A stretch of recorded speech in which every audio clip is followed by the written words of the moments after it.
All right, everybody. Welcome to another fabulous edition of Cocktails at the Tangiers. Cocktails at the Tangiers. I'll get it. I'll get it one of these days. I know. You got to make it happen. We've got, as always, the host whisperer, Nick Ippolito, coming at us live from where? Where are you right now? I think I have to be the casino player development whisperer at this point. I think I've graduated. Here I am in Lawton, Oklahoma. Beautiful side of Oklahoma I've never seen, by the way, and I'm with the Comanches. You're not just the host whisperer, you're expanding into other verticals. And recently I saw you post on LinkedIn, you were with the Caesars Sportsbook team. Yeah. Tell us about that. Online gaming, man. You know, I've been saying it's the future for a while now. It's absolutely the future, and land-based has to be very careful. It's on their tails, man. It's right on their coattails. And it's going to take over. It's going to be overnight, you know. And somebody asked me how I know that, and I said, well, I remember being in Vegas, and somebody said, you know, they're going to open a casino in Oklahoma, and they all laughed. They all thought it was funny, right? And you know, Oklahoma, Chicago, California destroyed the Vegas market, right? They took the Vegas market. So history, repeats or shows you, you know, how it can happen, and industry, you know, it takes over, right? So online gaming is absolutely the future. Years ago, I did DraftKings, and that was my start. And it was new. It was new to me. It was new to them. They weren't prepared for me, and I wasn't prepared for them. But then more recently, I did some online overseas gaming, and then I did BetMGM. I think 2 years ago, I think I did BetMGM, and now Caesars Sportsbook. So it's just been a phenomenal experience to start breaking into the sports world. So looks like it might be my future as well now. Hey, there you go. Well, so tell me, what are some of the top similarities? Hey, these are principles that carry over from land-based to iGaming or online gaming, and then what are some key differences? So the similarities would be the gambler, right? Which I always say, right? I booked a guy in Morocco, Africa. We all know this story. I went to Philippines, made a phone call, right, to a Chinese guy. Gamblers are gamblers. That's it. And you always have to approach it with that aspect and psychology. You have to. They're gamblers. They're risk takers. And I tell everybody in my classes, when I talk to a gambler, Craig, I don't talk to him like he's the president of a bank, right? A multi-million-dollar president of a bank. I don't talk to him like he's the father of four. I don't talk to him like he's a plumber. I talk to him like he's a gambler. Mm-hmm. And now he's in my realm. He's in my world. You know what I talk to him? I talk to him like we're sitting across from each other dealing a deck of cards. That's the psychology of calling and selling to a gambler. Bring a deck of cards with you. At Caesar's Palace many years ago when I was a baby, I had a deck of cards in the host office, and I would deal to the players. You know, they were like, all I want is a comp to go to the Bacchanal room, you know, and I dealt them a hand, right? Just to show that this is the relationship's going to be, right? So anytime I talk to a gambler, it's the same. And then if you take sales is sales, right? Mm-hmm. Whether you're selling a car, whether you're selling a pickle stand, or whether you're selling Caesar's Palace, there's certain principles to sales that are just throughout. You know, I never knew that. I thought I invented them, right, for casino hosts, right? Because I didn't go to school. I didn't go to read a book, right? I thought I invented, but big-time salespeople say, no, those are all in our practices. Those are all in our wheelhouse, right? So sales and sales, gamblers are gamblers. Now, gamblers to sales, nobody knows that but us. Nobody does that but us, right? It's not like selling pharmaceutical sales or a printer or solar energy, right? Sales to a gambler is specific to us and unique. So that's what I taught. I taught my sales program. I taught my casino host sales program. I taught comping as a negotiation, like I always teach, my tricks that nobody else has when it comes to comping and negotiating that comp. And then, you know, there is so you said the differences as well. So the difference would be the major difference, and a lot of hosts struggle with this. They've hired a lot of land-based hosts, right, to do this. But what land-based hosts not miss the mark, they miss, like I miss you, Craig, right? And they miss is the floor, the casino floor, right? Because that's easy. That they come to you. It's having a newspaper stand and just waiting, right? So it's nice to have that casino floor, or just to call you and say, hey, meet me in the casino. Meet me at the restaurant, meet me in the coffee shop, meet me at your table, meet me at your slot machine.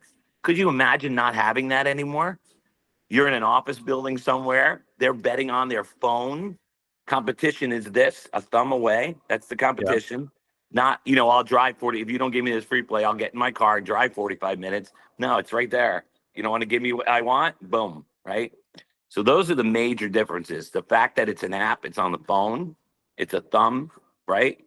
Um, and the fact that they don't have that ground, you know, that operation, the floor, the gaming floor. So the only difference, not difference, the only thing I include in my online gaming sales is sell the relationship, right? Don't sell the offer, sell the relationship. You have to overcome that step somehow.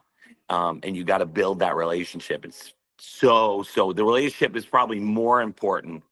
It's probably more hosting now, you know, without that, the gift of the casino floor, right? And you can find new players. And how many times hosts walk the floor and go, they meet a brand new player and then they tell everybody, oh, I brought him here. I know him. I brought him here, right? Land-based does that all the time. But now you can't do that no more, right? So now it's true relationship building.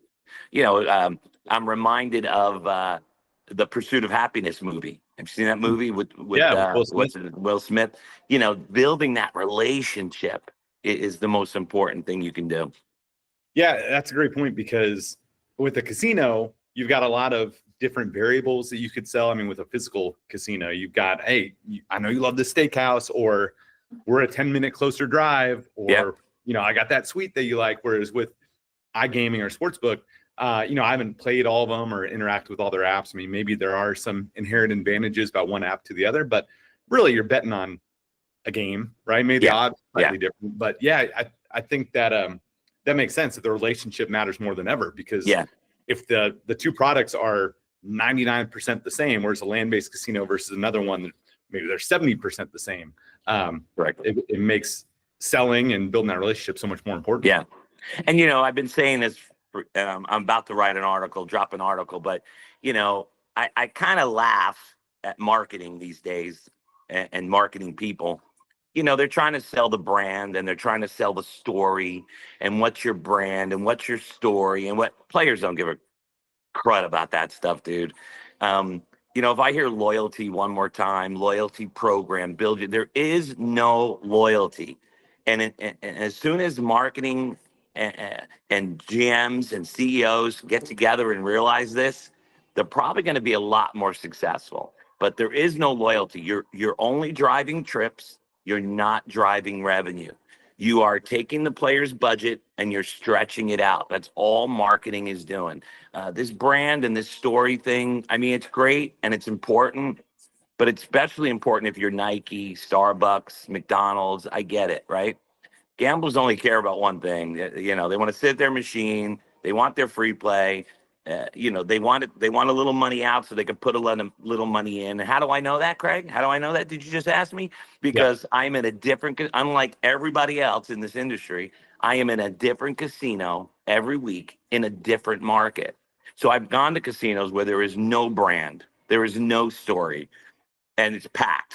Okay, it's packed 9 o'clock on a Wednesday, right? They're just smoking and playing their slot machines, right? So I think that we're missing the point in land base about the budget, you know, about really studying our clientele and really knowing our clientele and understanding a player's budget. I mean, but my point was, with the online gaming, there really is no story. There really is no branding, right? I mean, you know, I mean, I guess there's brands, of course, there's MGM, there's Caesars, but it's what you're going to give me, and it's more instant. It's more instant on online gaming because you're on your phone waiting it, and it Yeah. pops right up. The promo pops already, you know this, and then boom, you're on it. And then if the competition pops, I'm on it. You know what I mean? But there's no loyalty in that either, you know, and that's where hosts, I think, get caught up. They're trying to convince players and they're trying to beat the offers. You're not going to do it. You know, if I say to you, you Feathered Frog Casino gives me 700 and you're only giving me 300.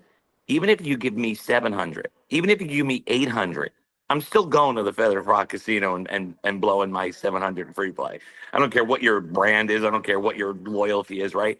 So we really got to start looking at that. And I see it, of course, because I look at players every day. I pull them up in Super Playmate. I pull them up in Patron. I pull them up in QCI, right? I can see them 12 minutes, 6 minutes, 8 minutes every day. That's driving a trip. That's not driving revenue. Mm-hmm. Well, to your point about brands in iGaming maybe not mattering as much as people think, I mean, Penn Gaming invested $1 billion or $2 billion or whatever it was in ESPN Bet so they could use that brand, which they thought was going to unlock everything. And granted, I'm sure it got them more players, but definitely didn't get them to number one like they thought it would. No, they're not one of the top ones. No. So I think, yeah. So Good point. Strong point, Greg. What would you tell somebody? I know you're not going to give away everything, but what's something that if somebody's hearing you say, hey, iGaming is the future, you got to be prepared, and to be prepared for that, you need to build relationships. What are one or two things that hosts today can do to build stronger relationships with their players? They got to build their sales. This is real. Like I said, this is real sales. Craig, if you work at Pachunga, I don't pat you on the back, okay? Pachunga is gorgeous. It's a gold mine. It's in Temecula. The weather, the clientele has money. The Asian business is everywhere, right? I mean, I might pat you once, you know what I mean? But then I go to casinos that have nothing. And there's 3 or 4 hosts trying to make their numbers, right? I pat them a little bit more on the back. But now you got online gaming, right? And you can't rely on the structure. You can't rely on the focal point. You can't rely, am I saying it right? Right? You can't rely on the focal point. You can't rely on the structure. You can't rely on the operational. What about the operational help? What about when table games calls you, go, hey, I got a player here? What when the slot attendant calls you and says, hey, I got a player here? The reward center calls you, say, hey, there's a player, right?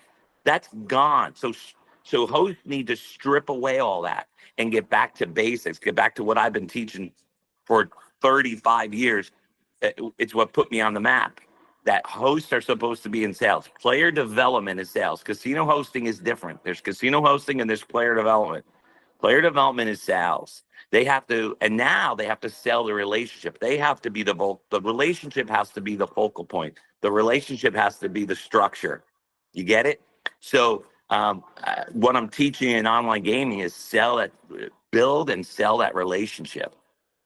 That's the only that's going to do it. And so building a relationship is just like you would build a relationship with a friend. It's knowing about the person. And ooh, I love that, Craig. Yeah, to build a relationship, you and I have built a relationship right over the years. Yep. We've sat in your car. We were vulnerable with each other, weren't we? Let's tell the public, right? We didn't make out and kiss, but no. Easy. Hey, don't. Yeah. I said vulnerable, not intimate. I said vulnerable, not intimate. Yeah, I know. We were vulnerable. How old are your kids? Yeah. How old are you? Are you married? Do you have a girl? Right? That's vulnerability. That's how we build friendships. That's how we build relate. Now, we're not going to do that in a sale, obviously, but there is a vulnerability that I teach in sales. So yeah, you said it when you said make a friend. Maybe I said to you, Craig, I don't care if you bet on Fanatics. I don't care if you bet on FanDuel, but you and I are going to do this together for 10 years. I want to hear about what you did. I want to hear about your bet, right? You got to build that. It's going to take time. It's going to take building a foundation and a trust. That's the only way to get somebody to be loyal to you. Absolutely. Yeah. And I think trust is that key thing. It's not built overnight. And investing time, checking in with the player. And like I said, I think that vulnerability is a great point, because if you reveal something that may be embarrassing or whatever, then they're compelled to do it. And then all of a sudden, like, they've revealed something. Now they feel like they trust you. They have to trust you. And you know that when you're with a friend, right? When you depart that friend, you have that little feeling inside you, like, wow, we connected. He told me that, or she told me that, right? You connect. That's what it's about, man. All right, folks. Well, you heard it straight from the player development whisperer. I'm gonna have to keep calling you host whisperer. I'm sorry. I know you've added to your arsenal. I'm still calling you the host whisperer, but I love focus on the relationships. I love it because, hey, right now, and I keep seeing on LinkedIn, there's a lot of people open to work, moving to different places. I mean, your key equity, I guess, in this industry is the relationships you have with players. So make sure you're developing those. Yeah. And speaking of, I mean, every recruiter and every property, even when they hire a recruiter, everybody emails me for PD, PD director, PD manager, PD host, everybody. I'm the hub. I'm the hub. Oh man, the host whisperer / recruiter / No, I don't take money. I don't do it for money. I know do you it for the love of PD, man. Put the right people in the right jobs and get the right people, the right properties. It's very important. Awesome. Well, I know you got a busy day in front of you. I do. I Thank you. gotta eat my croissant. I gotta drink my coffee. I gotta jump in the shower, and I gotta get going here with the Comanches, baby. Comanches. Let's go. All right. Well, Nick, thank you so much. And until next time in the Tangiers, thank you. Yes, sir. Thank you. Always a pleasure. Bye, Craig.